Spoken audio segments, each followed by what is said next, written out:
5D storytelling. We are going to be reading a story, but first we are going to be reading the Bible, and then we're going to be. Are we doing the synopsis? I mean, I don't know what happened, so Okay, we're not doing the I'll make something synopsis. up. Then we're going to be reading Treasure Island. I hope you guys enjoy. Make sure to like button, subscribe, hit the bell on this video. Cat.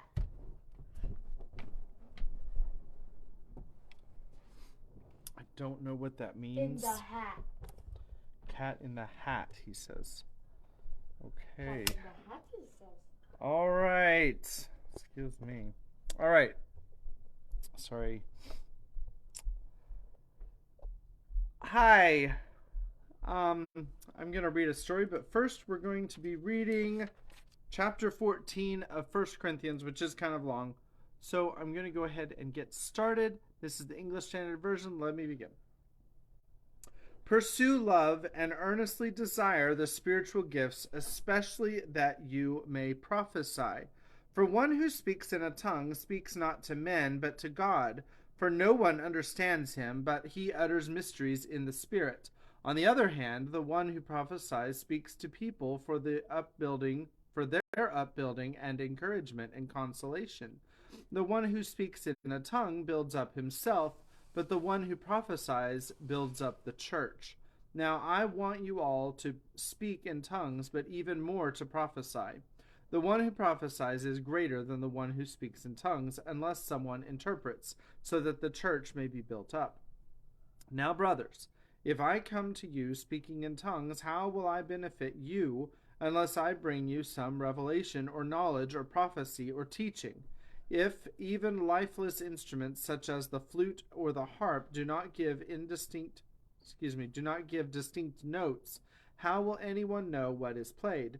And if the bugle gives an indistinct sound, who will get ready for battle? So with yourselves, if with your tongue you utter speech that is not intelligible, how will anyone know what is said? For you will be speaking into the air. There are doubtless many different languages in the world, and none is without meaning. But if I do not know the meaning of the language, I will be a foreigner to the speaker, and the speaker a foreigner to me. So with yourselves, since you are eager for manifestations of the Spirit, strive to excel in building up the church. Therefore, one who speaks in a tongue should pray that he may interpret. For if I pray in a tongue, my spirit prays, but my mind is unfruitful. What am I to do? I will pray with my spirit, but I will pray with my mind also. I will sing praise with my spirit, but I will sing with my mind also. Otherwise, if you give thanks with your spirit, how can anyone in the position of an outsider say Amen to your thanksgiving when he does not know what you are saying? For you may be giving thanks well enough, but the other person is not being built up. I thank God that I speak in tongues more than all of you. Nevertheless, in church I would rather speak 5 words with my mind in order to instruct others than 10,000 words in a tongue. Brothers, do not be children in your thinking, be infants in evil, but in your thinking be mature. If the law in the law it is written, by people of strange tongues and by the lips of foreigners will I speak to his people, and even then they will not listen to me, says the Lord. Thus tongues are a sign not for believers but for unbelievers, while prophecy is a sign not for unbelievers but for believers. If therefore the whole church comes together and all speak in tongues, and outsiders or unbelievers enter, will they not say that you are out of your minds? But if all prophesy and an unbeliever or outsider enters, he is convicted by all. He is called to account by all. The secrets of his heart are disclosed, and so, falling on his face, he will worship God and declare that God is really among you. What then, brothers? When you come together, each one has a hymn, a lesson, a revelation, a tongue, or an interpretation. Let all things be done for building up. If any speak in a tongue, let there be only two at the most three, and each in turn, and let let someone interpret. But if there is no one to interpret, let each of them keep silent in church and speak to himself and to God. Let 2 or 3 prophets speak, and let the others weigh what is said. If a revelation is made to another sitting there, let the first be silent, for you can all prophesy one by one, so that all may learn and all be encouraged. And the spirits of prophets are subjects to prophets. For God is not a God of confusion, but of peace. As in all the churches of the saints, the women should keep silent in the churches, for they are not permitted to speak, but should be in submission, as the law also says. If there is anything they desire to learn, let them ask their husbands at home, for it is shameful for women to speak in church. Or was it from you that the word of God came? Or are you the only ones it has reached? If anyone thinks that he is a prophet or spiritual, he should acknowledge that the things I am writing to you are a command to the Lord. If anyone does not recognize this, he is not recognized. So, my brothers, earnestly desire to prophesy, and do not forbid speaking in tongues. But all things should be done decently and in order. And that is the end of chapter 14. So we have just 2 more chapters left to go in the book of 1 Corinthians. That is chapter 15 and chapter 16. And that will end 1 Corinthians. So while we're coming to the end of 1 Corinthians, we're also coming to the end of Treasure Island, which has become a very interesting and spectacularly adventurous book. And right now we're going to begin the very last part of the book. We're going to read 2 chapters today, 2 chapters next time, and then 3 chapters, and that will conclude Treasure Island. So if you weren't here for the last reading, Israel Hands and the More Excellent Way cliffhangers. All right, so if you weren't here for the last reading, if you recall, Israel Hands and Jim Hawkins had a little duel, and then the parrot, what's the parrot's name? Captain Flint. Captain Flint came along and ate both of them, and that was the end of the story.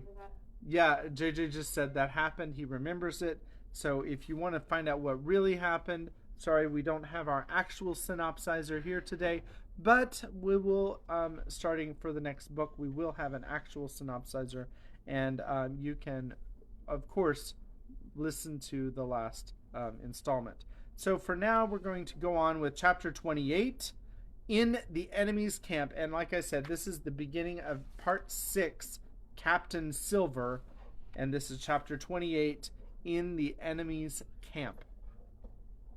The red glare of the torch lighting up the interior of the blockhouse showed me the worst of my apprehensions realized. The pirates were in possession of the house and stores.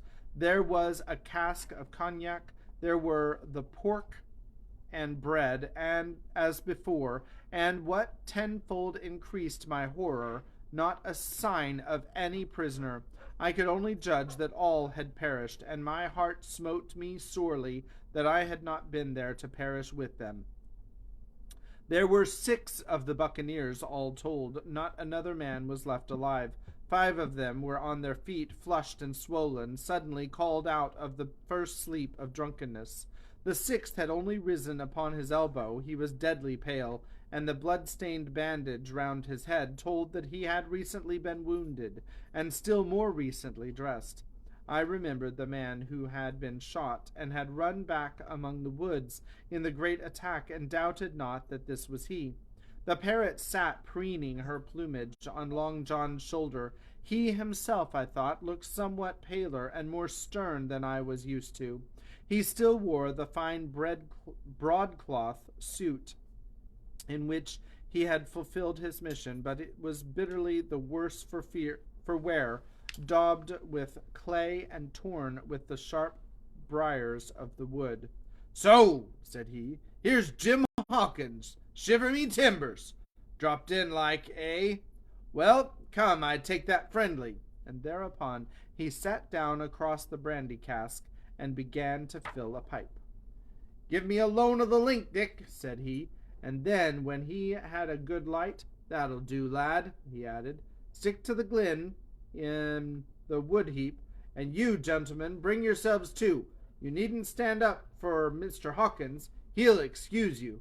You may lay to that. And so, Jim, stopping the tobacco, here you were, and quite a pleasant surprise for poor old John. I see you were smart when first I set my eyes on you, but this here gets way from me clean, it do. To all this, as may be well supposed, I made no answer. They had set me with my back against the wall, and I stood there, looking Silver in the face, pluckily enough, I hope, to all outward appearance, but with black despair in my heart. Silver took a whiff or two of his pipe with a great composure, and then ran on again. Now you see, Jim, so be as you are here, says he, I'll give you a piece of my mind. I've always liked you, I have, for a lad of spirit, and the picture of my own self when I was young and handsome. I always wanted you to jine and take your share and die a gentleman, and now, my cook, you've got to. Captain Smollett's a fine seaman, as I'll own up to any day, but stiff on discipline. Duty is duty, says he, and right he is. Just you keep clear of the captain. The doctor himself is gone dead again, you ungrateful scamp, was what he said. And the short and the long of the whole story is about here. You can't go back to your own lot, for they won't have you, and without you start a third ship's company all by yourself, which might be lonely. You'll have to jine with Captain Silver. So far, so good, my friends. My friends then were still alive, and though I partly believed the truth of Silver's statement that the cabin party were incensed at me for my desertion, I was more relieved than distressed by what I heard. I don't say nothing as to your being in our hands, continued Silver, though there you are, and you may lay to it. I'm all for argument. I never seen good come out o' threatening.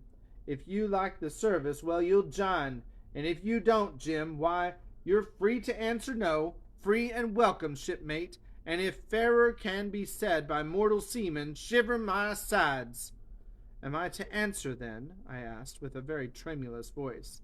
Through all this sneering talk, I was made to feel the threat of death, and that overhung me, and my cheeks burned, and my heart beat painfully in my breast.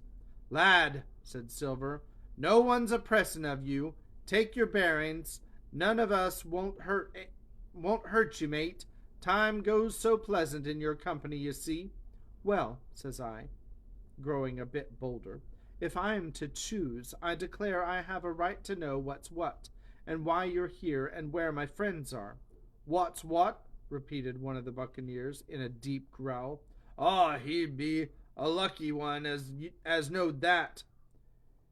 You'll perhaps batten down your hatches till you're spoke to, my friend, cried Silver truculently to the speaker, and then in his first gracious tones he replied to me. Yesterday morning, Mr. Hawkins, said he, in a dog watch, come down Dr. Livesey, with a flag of truce. Says he, Captain Silver, you're sold out. Ship's gone. Well, maybe we'd be taking a glass and a song to help it round. I won't say no. Leastways, none of us had looked out. We looked out, and by thunder, the old ship was gone. I never seen a pack of fools look fishier, and you may lay to that if I tells you that looked the fishiest. Well, says the doctor, let's bargain. We bargained, him and I, and here we are, stores, brandy, blockhouse, the firewood you thought enough to cut, and in a manner of speaking, the whole blessed boat from cross trees to Keelson. As for them, they've tramped, I don't know where's they are. He drew again quietly at his pipe. And lest you should take it into that head of yours, he went on, that you was included in the treaty. Here's the last word that was said. How many are you, says I, to leave? 4, says he. 4, and one of us wounded. As for that boy, I don't know where he is, confound him, says he, nor do I care much. We're about sick of him. These was his words. Is that all? I asked. Well, it's all that you're to hear, my son, returned Silver. And now I am to choose. And now you are to choose, and you may lay to that, said Silver. Well, said I am not such a fool, but I know pretty well what I have to look for. Let the worst come to the worst. It's little I care. I've seen too many die since I fell in with you, but there's a thing or two I have to tell you, I said, and by this time I was quite excited. And the first is this. You are here in a bad way. Ship lost, treasure lost, men lost. Your whole business gone to wreck. And if you want to know who did it, it was I. I was the apple barrel. I was in the apple barrel the night we sighted land. And I heard you, John, and you, Dick Johnson, and Hans, who is now at the bottom of the sea, and told every word you said before the hour was out. And as for the schooner, it was I who cut her cable, and it was I that killed the men you had aboard of her, and it was I who brought her where you'll never see her more, not one of you. The laugh's on my side. I've had the top of this business from the first. I no more fear you than I fear a fly. Kill me, if you please, or spare me. But one thing I'll say, and no more. If you spare me, bygones are bygones, and when you fellows are in court for piracy, I'll save you all I can. It is for you to choose. Kill another and do yourselves no good, or spare me and keep a witness to save you from the gallows. I stopped, for, I tell you, I was out of breath, and to my wonder not a man of them moved, but all sat staring at me like as many sheep. And while they were still staring, I broke out again. And now, Mr. Silver, I said, I believe you're the best man here, and if things go to the worst, I'll take it kind of you to let the doctor know the way I took it. I'll bear it in mind, said Silver, with an accent so curious that I could not, for the life of me, decide whether he was laughing at my request or had been favorably affected by my courage. I'll put one to that, cried the old mahogany-faced seaman, Morgan by name, whom I had seen in Long John's public house upon the quays of Bristol. It was him that knowed Black Dog. Well, and see here, added the sea cook, I'll put another again to that, by thunder, for it was this same boy that faked the chart from Billy Bones. First and last we've split upon Jim Hawkins. Then here goes, said Morgan with an oath, and he sprang up, drawing his knife as if he had been 20. Avast there, cried Silver. Who are you, Tom Morgan? Maybe you thought you was captain here, perhaps, by the powers, but I'll teach you better. Cross me, and you'll go where many a good man's gone before you, first and last, these 30 year back. Some to the yard arms, shiver me timbers, and some by the board, and all to feed the fishes. There's never a man looked me between the eyes and seen a good day afterwards, Tom Morgan. You may lay to that. Morgan paused, but a hoarse murmur rose from the others. Tom's right, said one. I stood hazing long enough from one, added another. I'll be hanged if I'll be hazed by you, John Silver. Did any of you gentlemen want to have it out with me? Roared Silver, bending far forward from his position on the keg, with his pipe still glowing in his right hand. Put a name on what you're at? You ain't dumb, I reckon. Him that wants shall get it. Have I lived this many years, and a son of rum puncheon cock his hat athwart my hawse at the latter end of it? You know the way. You're all gentlemen of fortune by your account. Well, I'm ready. Take a cutlass, him that dares, and I'll see the color of his insides, crutch and all, before that pipe's empty. Not a man stirred. Not a man answered. That's your sort, is it? He added, returning his pipe to his mouth. Well, you're a gay lot to look at, anyway. Not much worth to fight, you ain't. Perhaps you can understand King George's English. I'm captain here by election. I'm captain here because I'm the best man by a long sea mile. You won't fight a gentleman of fortune, should then by thunder you'll obey, and you may lay to it. I like that boy now. I never seen a better boy than that. He's more a man than any pair of rats of you in this here house, and what I say is this: let me see him that'll lay a hand on him. That's what I say, and you may lay to it. There was a long pause after this. I stood straight up against the wall, my heart still going like a sledgehammer, but with a ray of hope now shining in my bosom. Silver leant back against the wall, his arms crossed, his pipe in the corner of his mouth, as calm as though he had been in church. Yet his eye kept wandering furtively, and he kept the tail of it on his unruly followers. They, on their part, drew gradually together toward the far end of the blockhouse, and the low hiss of their whispering sounded in my ear continuously like a stream. One after another they would look up, and the red light of the torch would fall for a second on their nervous faces, but it was not toward me. It was toward Silver that they turned their eyes. You seem to have a lot to say, remarked Silver, spitting far into the air. Pipe up and let me hear it, or lay to. Ax your pardon, sir, returned one of the men. You're pretty free with some of the rules. Maybe you'll kindly keep an eye upon the rest. This crew is dissatisfied. This crew don't vally bullying on Marlin's spike.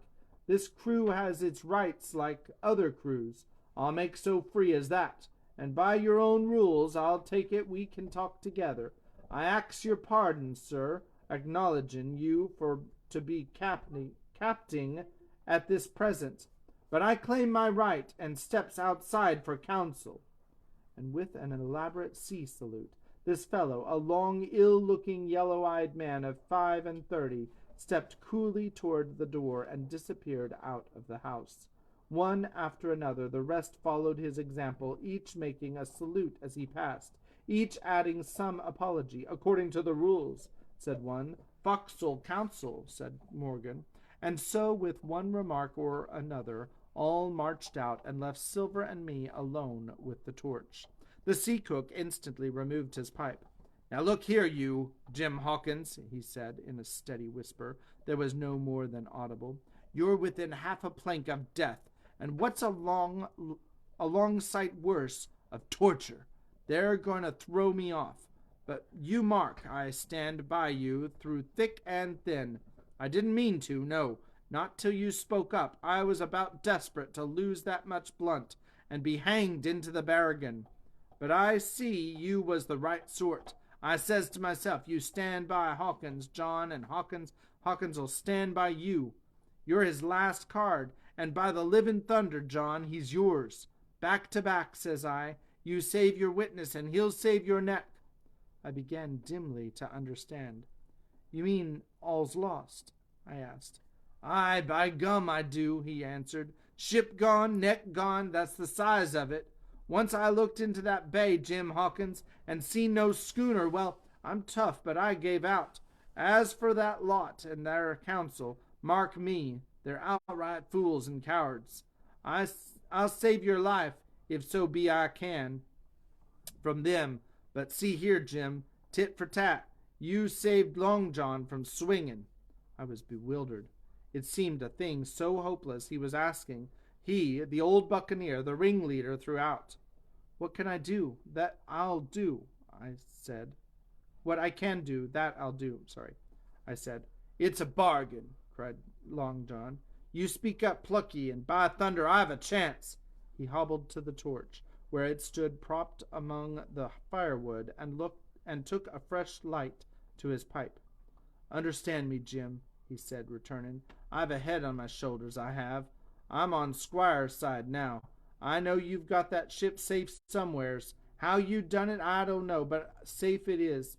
I guess Hans and O'Brien turned soft. I never much believed neither of them. Now you mark me. I ask no questions, nor I won't let others.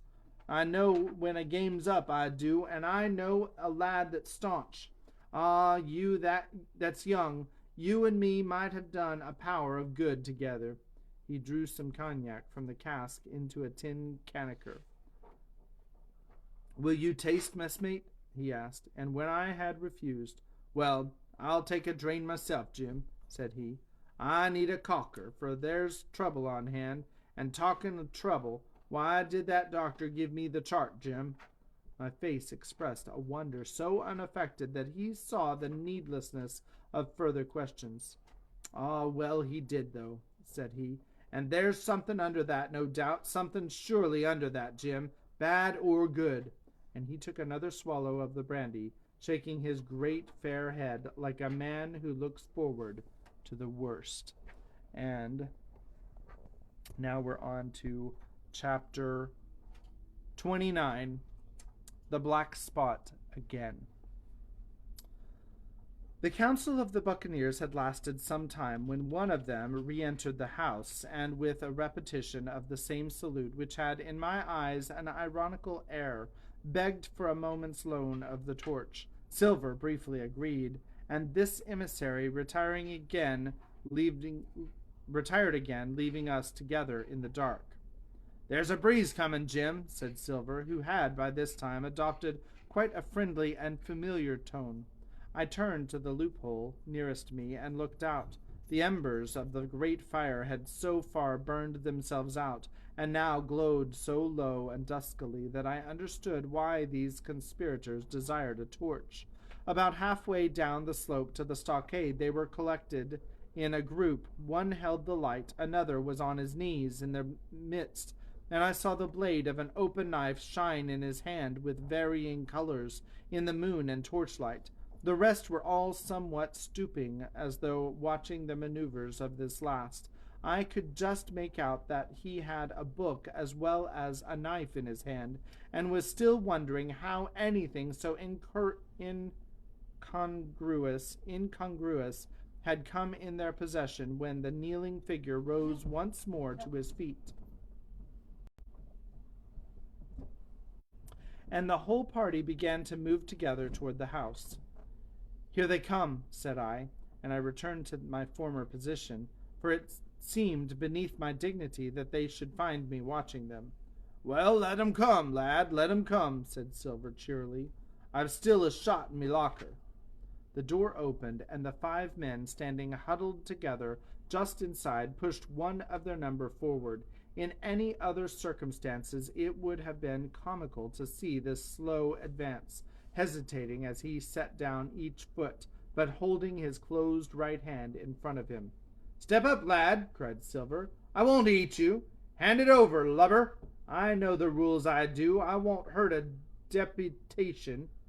Thus encouraged, the buccaneer stepped forth more briskly, and having passed something to Silver from hand to hand, slipped yet more smartly back again to his companions. The sea cook looked at what had been given him. The black spot, I thought so, he observed. Where might you have got the paper?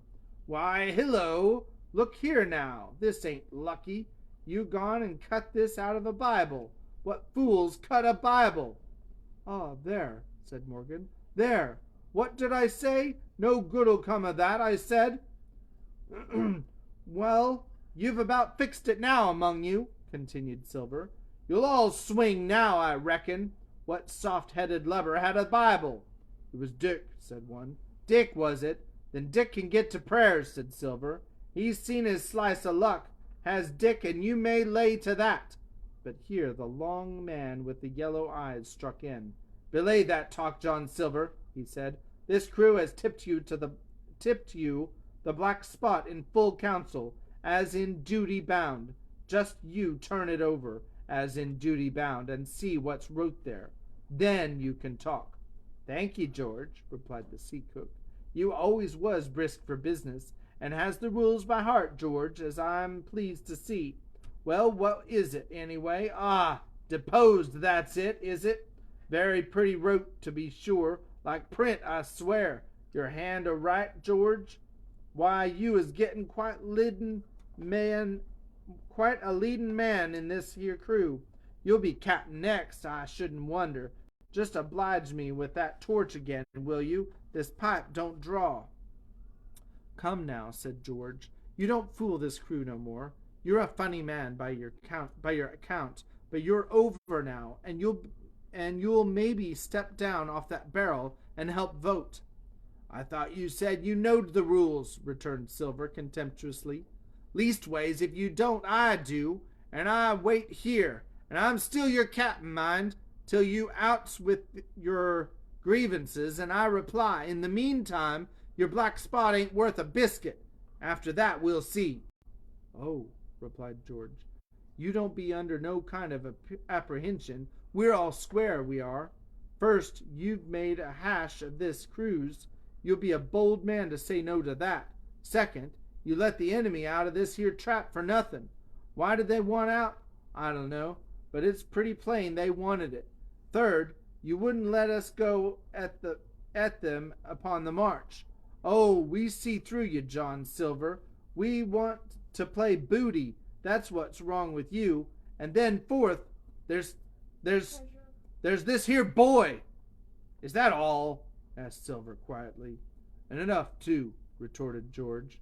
"We'll all swing and sun-dry for your bungling." "Well, now, look here. I'll answer these 4 pints. One after another I'll answer 'em. I made a hash this cruise, did I? Well, now you all know what I wanted, and you all know if that had been done that we'd have been aboard the Hispaniola this night as ever was, every man of us alive, and fit and full of good plum duff and the treasure in the hold of her by thunder. Well, who crossed me? Who forced my hand as was the lawful captain? Who tipped me the black spot the day we landed and began this dance? Ah, it's a fine dance, I'm with you there, and looks mighty like a hornpipe in a rope's end in Execution Dock by London town it does. But who done it? Why, it was Anderson and Hands and you, George Mary, and you're the last above board of that same meddling crew, and you have the Davy Jones insolence up and stand for captain over me. You that sank the lot of us. By the powers, but this tops the stiffest yarn to nothing." Silver paused, and I could see by the faces of George and his late comrades that these words had not been said in vain. "That's for number 1, cried the accused, wiping the sweat from his brow, for he had been talking with a vehemence that shook the house. "Why, I give you my word, I'm sick to speak to you. You neither sense nor memory, and I leave it to fancy where your mother's was that let you come to sea. See, gentlemen of fortune, I reckon tailors is your trade." "Go on, John," said Morgan. "Speak up to the others." "Ah, the others," returned John. "There's a nice lot, ain't they? You say this cruise is bungled. Ah, by gum, if you could understand how bad it's bungled, you would see. We're that near the gibbet that my neck's stiff with thinking on it. You seen 'em, maybe, hanged in chains, birds about 'em, seamen pointing 'em out as they go down with the tide. 'Who's that?' says one. 'That? Why, that's John Silver. I knowed him well,' says another. And you can hear the chains a jangling as you go about and reach for the other boy. Now, buoy, the thing in the ocean the buoy, that's it. Now that's about where we are, every mother's son of us, thanks to him and Hands and Anderson and other ruination fools of you. And if you wants to know about number 4 and that boy, why, shiver me timbers, isn't he a hostage? Are we a-going to waste a hostage? No, not us. He might be our last chance, and I shouldn't wonder. Kill the boy, not me, mates. And number 3? Ah, well, there's a deal to say to number 3. Maybe you don't count it nothing to have a real college doctor come to see you every day. You, John, with your head broke. Or you, George Mary, that had the ague shakes upon you not 6 hours agone, and has your eyes the color of lemon peel to this same moment on the clock. And maybe, perhaps you didn't know there was a consort coming either. But there is, and not so long till then, and we'll see who'll be glad to have a hostage when it comes to that. And as for number two, and why I made a bargain, well, you came crawling on your knees to me to make it. On your knees you came. You was that downhearted, and you'd have starved too if I hadn't. But that's a trifle. You look there. That's why. And he cast down upon the floor a paper that I instantly recognized, none other than the chart on yellow paper with the 3 red crosses that I had found in the oilcloth at the bottom of the captain's chest. Why the doctor had given it to him was more than I could fancy. But if it were inexplicable to me, the appearance of the chart was incredible to the surviving mutineers. They leapt upon it like cats upon a mouse. It went from hand to hand, one tearing it from another, and by the oaths and the cries and the childish laughter with which they accompanied their examination, you would have thought not only they were fingering the very gold, but were at sea with it besides in safety. Yes, said one, that's Flint for sure. J.F. and a score below with a clove hitched to it, so he done ever. Mighty pretty, said George, but how are we to get away with it, and us no ship? Silver suddenly sprang up, and supporting himself with a hand against the wall. Now I give you warning, George, he cried. One more word of your sauce, and I'll call you down and fight you. How? Why, how do I know? You had ought to tell me that, you and the rest, that lost me the schooner with your interference, burn you. But not you, you can't. You hain't got the invention of a cockroach, but civil you can speak and shall, George Mary. You may lay to that. That's fair enough, said the old man Morgan. Fair, I reckon so, said the sea cook. You lost the ship, I found the treasure. Who's the better man than that? And now I resign, by thunder. Elect whom you please to be your captain now. I'm done with it. Silver, they cried. Barbecue forever, barbecue for captain. So that's the tune, is it? Cries the cook.